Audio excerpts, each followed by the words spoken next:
SEI ME, dosen tetap pada program studi ekonomi syariah Fakultas Agama Islam Universitas Islam Makassar.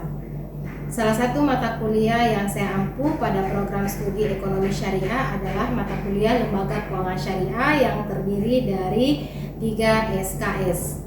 Adapun CPL yang diembangkan pada mata kuliah lembaga keuangan syariah ada 4. Yang pertama yaitu mahasiswa mampu menunjukkan sikap bertanggung jawab atas pekerjaan di bidang keahlian secara mandiri. Yang kedua, mahasiswa memiliki pengetahuan yang komprehensif tentang dasar ajaran agama dan ilmu agama Islam serta komitmen keislaman. Ketiga, mampu memelihara dan mengembangkan jaringan kerjasama dan hasil kerjasama di dalam maupun di luar lembaganya. Yang ketiga, mahasiswa mampu meningkatkan kinerja keuangan syariah dengan menggunakan instrumen keuangan syariah dan teknologi informasi keuangan syariah dan mengacu kepada metode dan standar industri. Selanjutnya, capaian pembelajaran mata kuliah atau CPMK pada mata kuliah lembaga keuangan syariah ada 4. Yang pertama, mampu bertanggung jawab atas pekerjaan di bidang keahlian secara mandiri. Yang kedua, mampu mendalami pengetahuan secara komprehensif berdasarkan ajaran agama. Yang ketiga, mampu memelihara dan mengembangkan jaringan kerjasama dan hasil kerjasama di dalam maupun di luar lembaganya. Yang keempat, mampu meningkatkan kinerja keuangan syariah dengan menggunakan instrumen keuangan syariah dan teknologi informasi keuangan syariah dan mengacu kepada metode dan standar industri. Selanjutnya, adapun kemampuan akhir tiap tahapan pembelajaran pada mata kuliah lembaga keuangan syariah atau sub CPMK ada 6. Yang pertama yaitu mampu mengetahui lembaga keuangan syariah dan konvensional. Yang kedua, mampu menjelaskan konsep perbankan syariah. Yang ketiga, mampu menemukan landasan hukum gadai syariah dan asuransi syariah. Yang keempat, mampu mengidentifikasi bentuk operasional dana pensiun syariah. Yang kelima, mampu menganalisis lembaga filantropi Islam. Dan yang keenam, mampu merancang lembaga Baitul Mal wa Tamwil. Selanjutnya, adapun bahan kajian atau materi pembelajaran pada mata kuliah lembaga keuangan syariah yang disajikan dari pertemuan pertama hingga pertemuan ke-16 selain UTS dan UAS, antara lain yang pertama itu adalah lembaga keuangan syariah dan konvensional, operasional bank syariah, operasional dan landasan hukum gadai syariah serta asuransi syariah, dana pensiun syariah, lembaga filantropi Islam, baik lembaga pengelola zakat maupun badan wakaf. Kemudian yang keenam itu adalah Baitul Mal wa Tamwil atau BMT.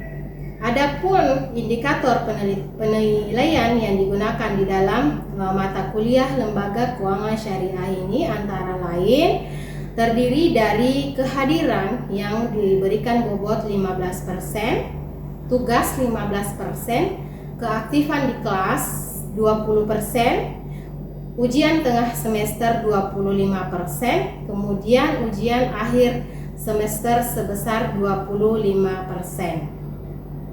Adapun materi yang saya akan sajikan pada video pembelajaran saya yaitu materi dana pensiun syariah yang ada di pertemuan 10 dengan sub CPMK yaitu mampu mengidentifikasi dana pensiun syariah, dasar hukum dana pensiun syariah, fungsi dan tujuan dana pensiun syariah termasuk jenis-jenis dana pensiun syariah. Selanjutnya terkait dengan video pembelajaran saya sebagai berikut. Assalamualaikum warahmatullahi wabarakatuh. Waalaikumsalam warahmatullahi wabarakatuh. Sehat semua? Alhamdulillah. Sehat Bu.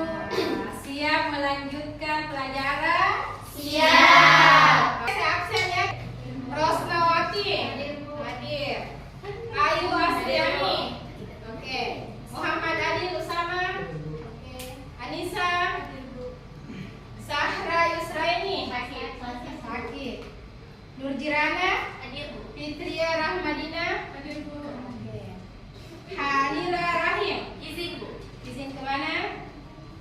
Oke, baik. Bebas selesai.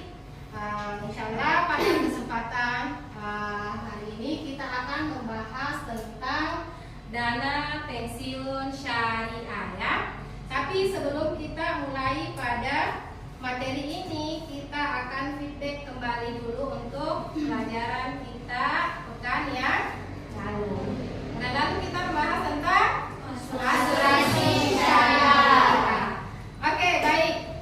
Sebelum kita masuk ke sini, siapa yang bisa menyebutkan kembali apa itu asuransi syariah? Siapa? Asuransi syariah. Oke, silahkan coba sebutkan namanya.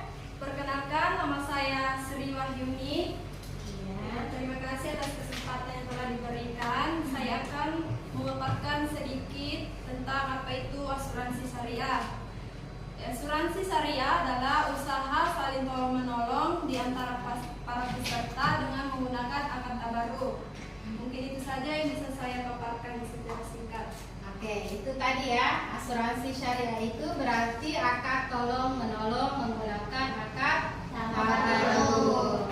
Oke, ada yang bisa pengertian asuransi menurut undang-undang? Siapa yang bisa?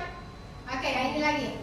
Iswa ya. Asuransi menurut Undang-Undang Nomor 2 1992 ialah usaha atau perjanjian antara dua orang atau lebih yang dimana penanggung mengikatkan dirinya kepada tertanggung dengan membayar prime atau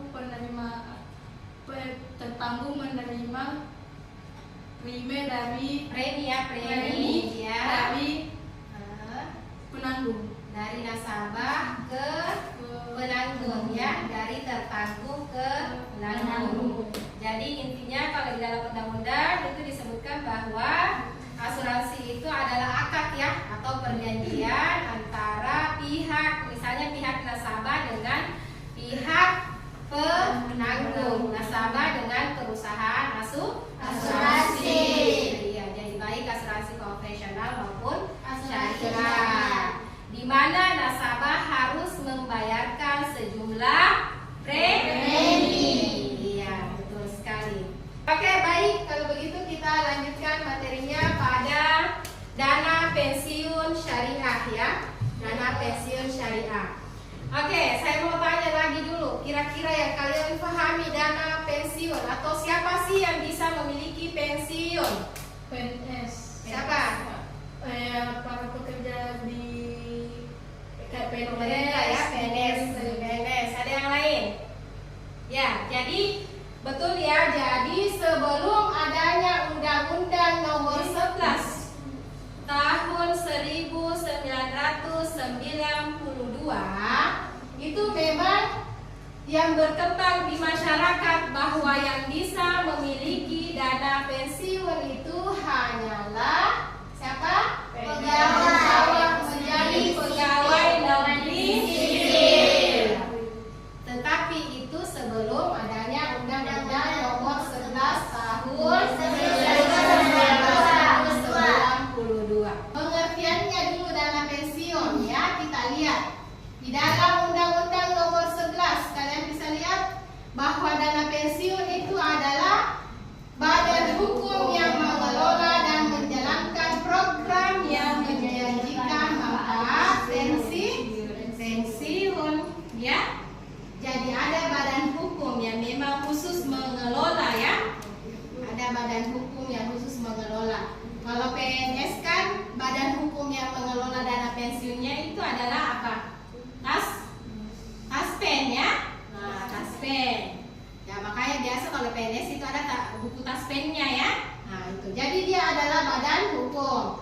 Kemudian yang kedua kita juga bisa lihat menurut Abdul Qadir Muhammad, dia mengatakan bahwa dana pensiun itu adalah dana apa? Yang dengan sengaja dihimpun yang bertujuan memberikan manfaat kepada peserta sehingga memasuki masa pensiun atau mengalami cacat atau menjadi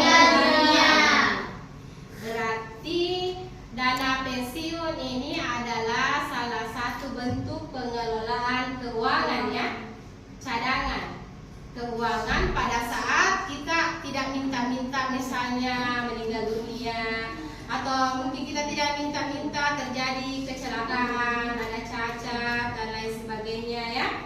Nah, itu. Jadi itu semua peruntukan dari dana pensiun syariah ataupun sebenarnya dana pensiun pada umumnya. Jadi kenapa orang mau jadi PNS? Dulu karena ada dana pensiunnya. Mau sakit nanti tiba-tiba tidak bisa produktif lagi, tidak bekerja lagi, mereka ada dana pensiun yang mereka ini. Jadi mereka merasa aman ya.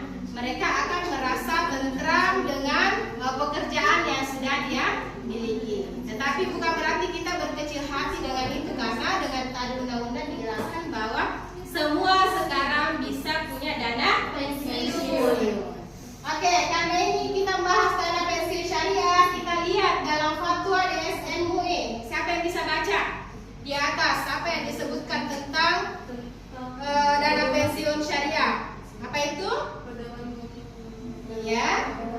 Pedoman yang menetapkan program pensiun berdasarkan prinsip syariah dijelaskan bahwa dana pensiun adalah badan hukum yang mengelola dan menjalankan program yang menjanjikan manfaat pensiun.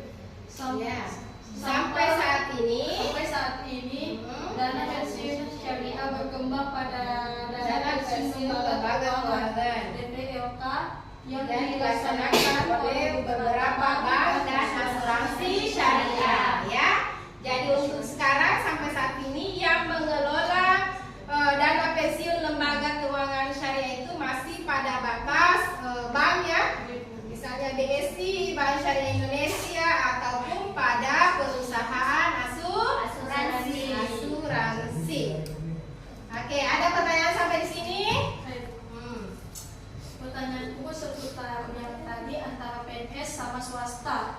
Ya, PNS dengan swasta ya. Kenapa? Kalau swasta kan dia itu membayar untuk daftar supaya nanti bisa dapat pensiunnya sesuai perjanjiannya. Harus dibayar premi harus dibayar premi supaya nanti bisa dapat gaji pensiunan ibu.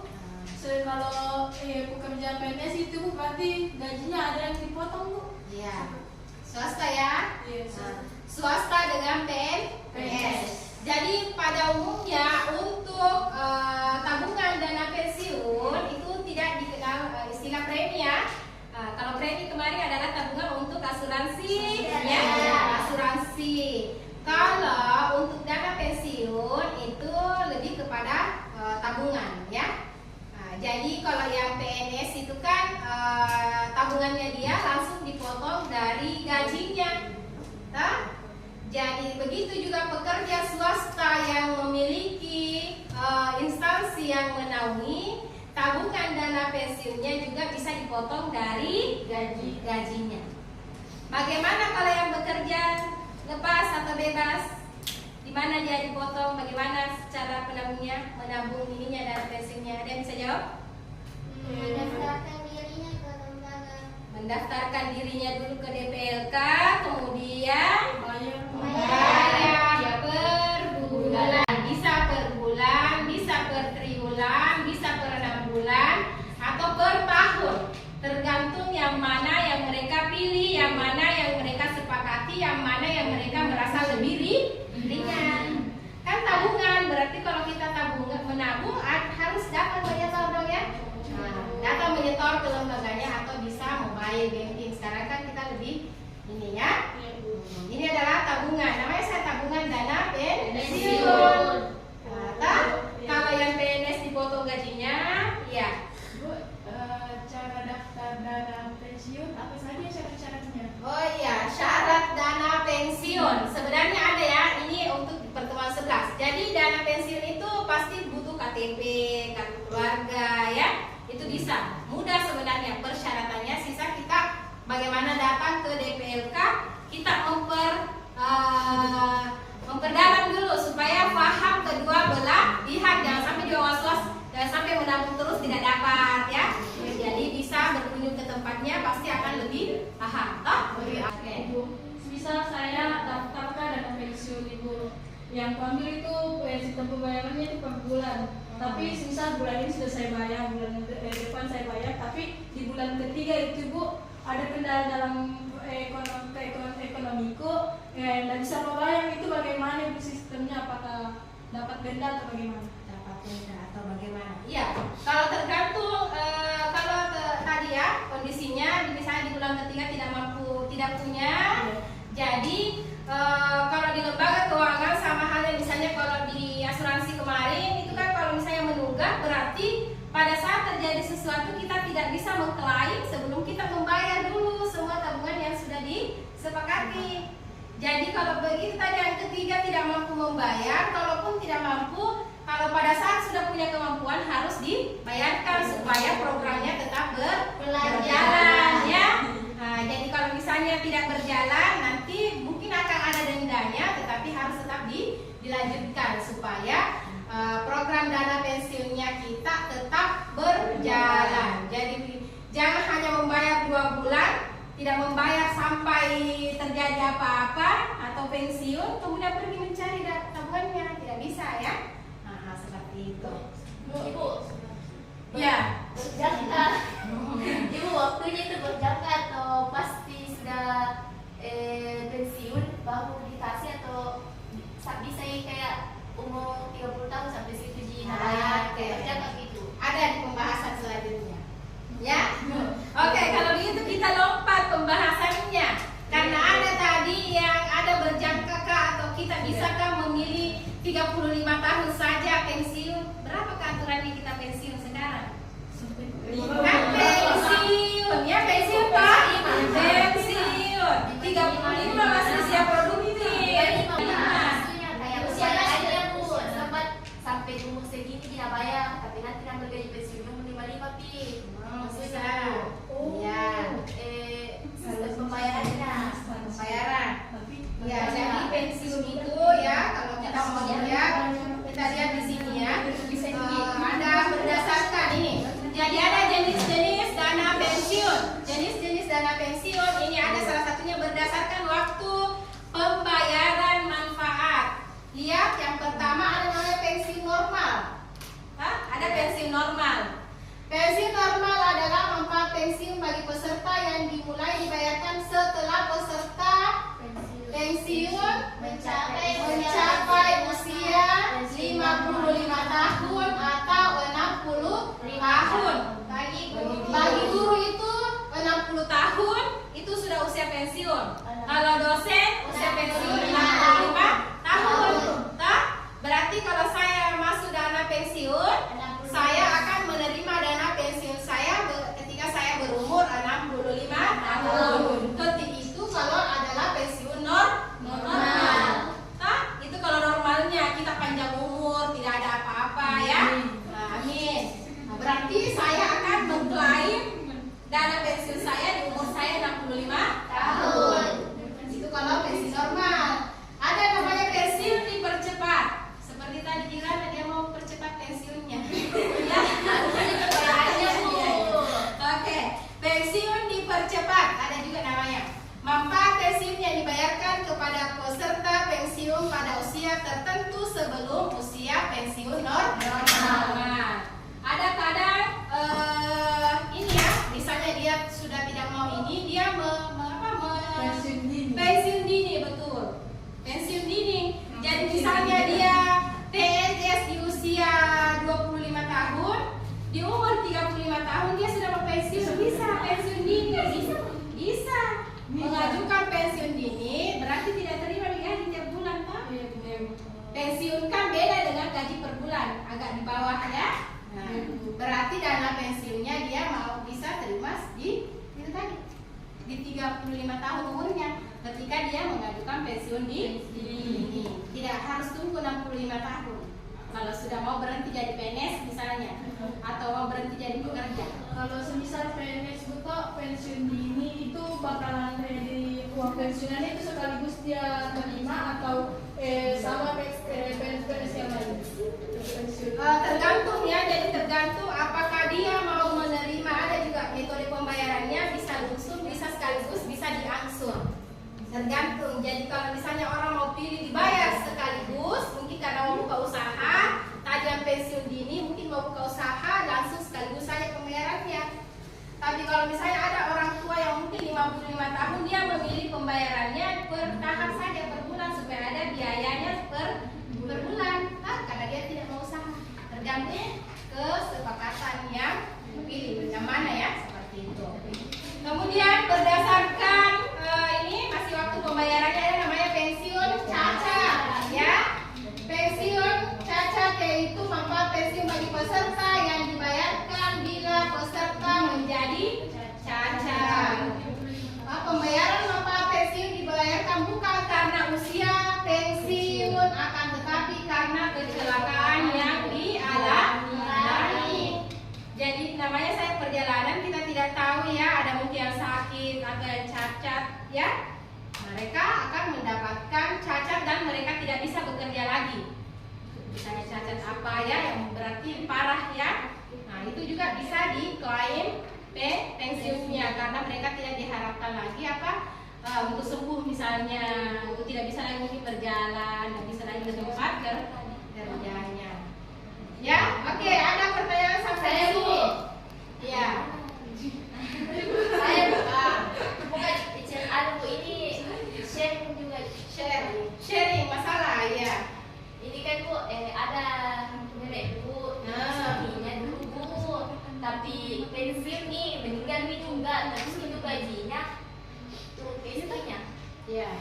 Tapi kalau menikah lagi istrinya tidak dapat gajinya. Ya. Tapi ini gajinya kan 4 istrinya. Bisa disalahkan. Jadi gaji 4 istrinya. Oke. ya 4. Terus yang dapat itu gaji pensiunnya itu istri pertama sih dengan istri terakhir, istri yang Berarti dia bagi ketiga. dua. Oke. Jadi kalau PNS kan sebenarnya harusnya satu istrinya di saja. Berarti kalau istri pertama dengan keempatnya dapat, berarti dia hanya kerjasama. Ya, berarti hanya bersepakat. Karena yang akan terdata itu pasti hanya satu.